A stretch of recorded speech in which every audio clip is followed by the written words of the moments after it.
আমি খোয়াই জেলার পক্ষ থেকে as a citizen of the country এবং এই জেলার মানুষ হিসাবে মাননীয় মুখ্যমন্ত্রীকে আমি সত্যি অন্তরের থেকে ধন্যবাদ জানাই এবং কৃতজ্ঞতা জ্ঞাপন করছি। কারণ হলো 1963 সাল থেকে ত্রিপুরায় আমরা 11 জন মুখ্যমন্ত্রী পেয়েছি এবং এই 11 জন মুখ্যমন্ত্রীর মধ্যে প্রফেসর ডক্টর মানিক শাহ, যিনি আমাদের বর্তমান মুখ্যমন্ত্রী, উনি এইবার মনে হয় প্রথমবার খোয়াই শহরে, খোয়াই জেলার হেডকোয়ার্টারে 9:30টায় একটা পদযাত্রায় অংশগ্রহণ করেছে। এটা আমাদের অন্তরের মধ্যে থেকে যাবে। খোয়াইবাসীর সমস্ত জেলার মানুষের কাছে এটা স্বর্ণাক্ষরে লিখিত থাকবে যে উনি আমাদের মাঝে এত সকালবেলায় এসেছেন। এবং আবারও ধন্যবাদ জানাচ্ছি। বিনয়ী মানুষ, ভেরি সিম্পল, এটা কল্পনাও করা যায় না।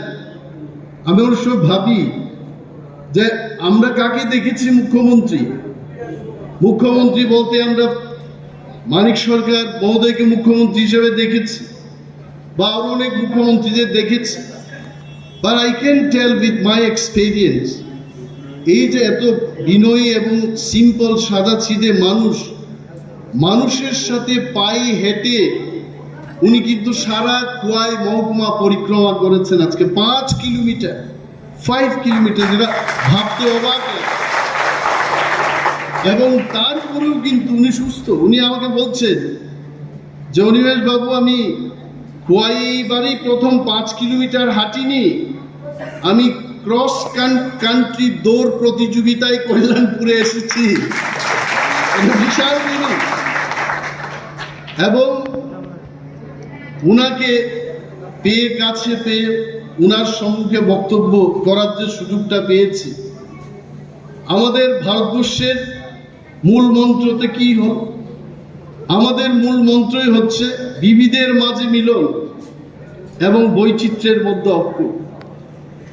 আমি আগেও ছিলাম এই কল্যাণপুরের অনেক মানুষ, আমি জানি আমাকে অনেকেই করমর্দন করতে আপনারা আসলেন, বলছেন যে অনিমেষ দা কেমন আছে।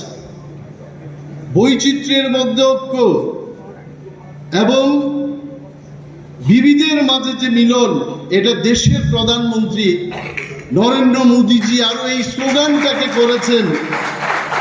উনি বলছেন যে এক ভারত শ্রেষ্ঠ ভারত। আমাদের অনেকেই প্রশ্ন করে টিপ্রা মোথা বিজেপির সাথে হাত মিলিয়েছে, কেন মেলাবো না? বাধা কোথায়? দেশের প্রধানমন্ত্রী, দেশের স্বরাষ্ট্রমন্ত্রী যখন বলছেন যে সবকা সাথ, সবকা বিকাশ, সবকা বিশ্বাস দরকার, যখন ওরা বলছেন পিছিয়ে পড়া মানুষ, টিপ্রাসা সহ অন্যান্য অংশের মানুষকে নিয়ে শ্রেষ্ঠ ভারত গড়তে চান, সেখানে আমরা কেন আসবো না? অনেকে আমাদের প্রার্থীকে নিয়ে বলছে উনি বহিরাগত। আমি বিরোধীদের বলবো এই মঞ্চ থেকে, রাহুল গান্ধীজি দিল্লি থেকে উনি উত্তরপ্রদেশে গিয়ে ভোটে নির্বাচন লড়তে পারেন, কেরালায় গিয়ে উনি লড়তে পারেন, আর আমাদের প্রার্থীকে বলছে বহিরাগত। উনি আমাদের মহারাজের কন্যা, কিরিট বিক্রম দেববর্মনের কন্যা, বলছে যে এই কীর্তি সিং দেবী কি আসল দেববর্মা না নকল দেববর্মা? আমি বুঝলাম না ব্যাপারটা। অনিমেষ দেববর্মা কি করে দেববর্মা হলো? কারণ বাবা দেববর্মা। প্রফেসর ডক্টর মানিক শাহ কি করে শাহ হলো? উনার বাবা শাহ, সম্মানীয় ML শাহ, আমরা সবাই জানি। উনার ছেলে হিসাবে উনি শাহ। তো দেববর্মার মেয়ে কি দেববর্মা হবে না?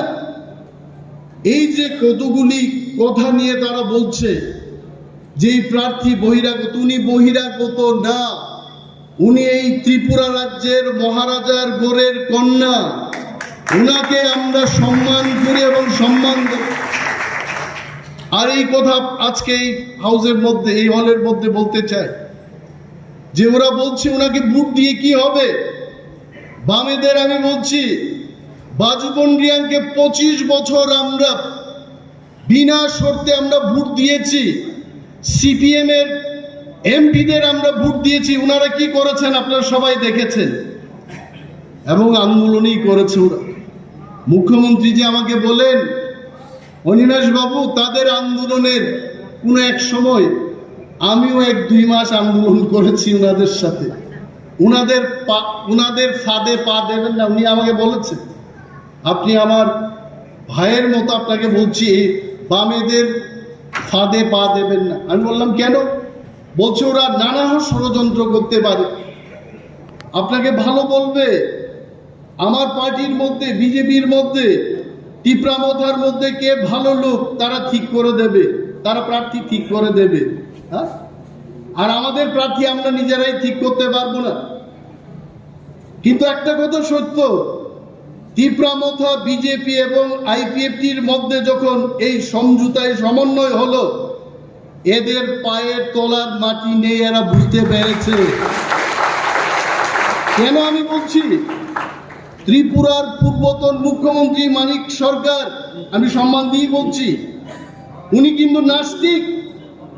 উনার উইকিপিডিয়াতে লিখেছেন অ্যাথেইস্ট। অ্যাথেইস্ট কথার অর্থ হচ্ছে ধর্মে বিশ্বাস করি না, স্বর্গ নরকে বিশ্বাস করি না, এই জীবনটাই শেষ জীবন। এইটাই হচ্ছে নাস্তিকের সূত্র। কিছুদিন আগে বক্তৃতা করতে গিয়ে বলেছেন যে আমি তো আর বেশি দিন বাঁচবো না, আমি যখন স্বর্গে যাব আমি কি কি কাজ করেছি আমি বলতে পারবো। আমি বললাম, এই লোকটা কবে থেকে ধর্মে বিশ্বাসী হতে শুরু করেছেন? আরে স্বর্গে যিনি বিশ্বাস করতেন উনি স্বর্গে যাবেন। আমি ওই লোকটাকে বললাম, যে লোকটা আমাকে দেখিয়েছে, বললাম উনি যা যা কাজ করেছেন 20 বছরে, ঈশ্বর ভগবান স্বর্গের গেটটা বন্ধ রেখে বলবে তুমি বাইরেই থাকো, এখানে তোমার ঢোকার কোনো রাস্তা নেই। কেন জানেন? আমি মানিক বাবুকে শ্রদ্ধা দিয়ে, আমাদের মুখ্যমন্ত্রী মানিক বাবু না, পূর্বতন মুখ্যমন্ত্রী মানিক সরকারকে বলছি, স্বর্গে যাওয়ার দরকার নেই আপনার।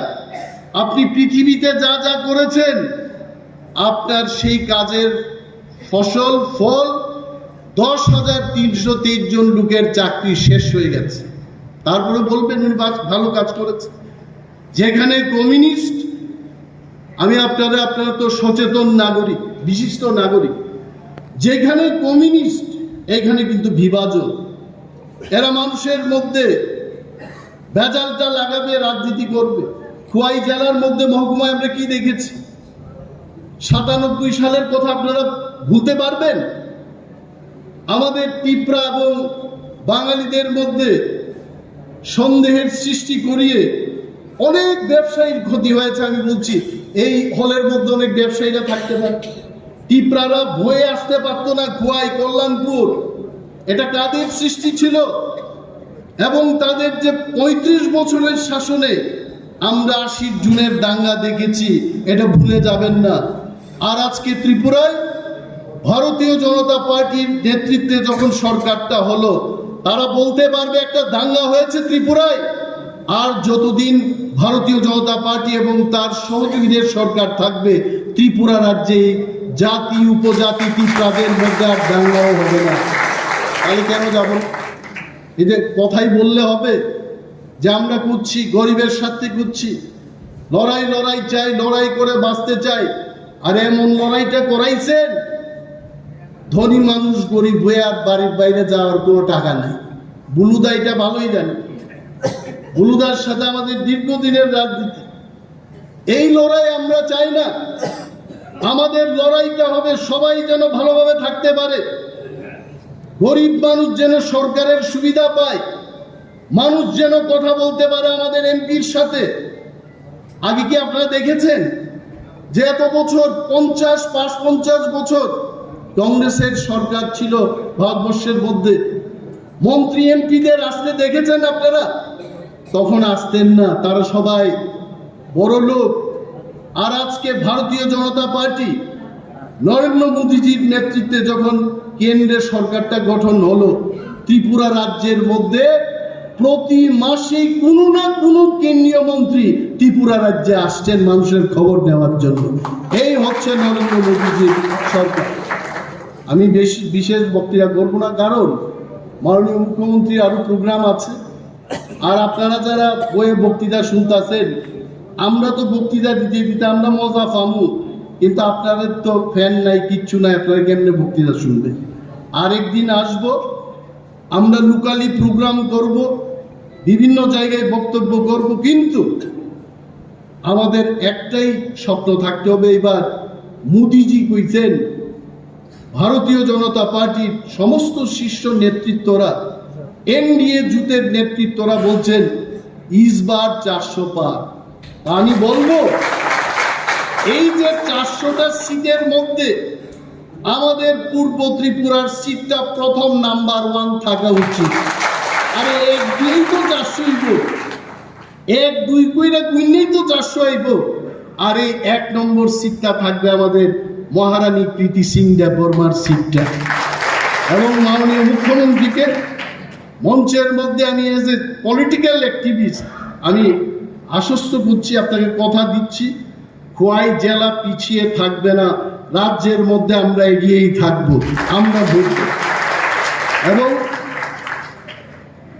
তারা বলে, টিপরা মথাদের বলে বিশেষভাবে, টিপরা মথা করেন, পদ্ম ফুলে ভোট দিবেন। আমি বললাম, সমস্ত অংশের মানুষের উন্নয়নের জন্য আমাদের কেন্দ্রীয় সরকারের সাথে একটা চুক্তি হয়েছে, কেন আমরা টিপরা মথা করে আমরা পদ্ম ফুলে ভোট দেব না? আর পূর্বতন মুখ্যমন্ত্রী মানিক সরকার, যিনি কংগ্রেসকে গালাগাল করতেন 35 বছর, উনিও তো হাত সিম্বলে ভোট দেবেন। উনি বিনা শর্তে যদি কংগ্রেসকে ভোট দিতে পারে, টিপরা মথা, ত্রিপুরার উন্নয়নের জন্য, ত্রিপুরার উন্নয়নের জন্য আমরা কেন বিজেপিকে ভোট দেব না? আমরা অবশ্যই ভোট দেব, আপনারা বলুন। এবং লক্ষ লক্ষ ভোটের ব্যবধানে এইবার আমাদের 2 প্রার্থীকে আমরা নির্বাচনে জয়লাভ করে মোদিজির চরণে আমরা সেই আমাদের প্রার্থীদের দিয়ে দেব। এই আমাদের উপহার।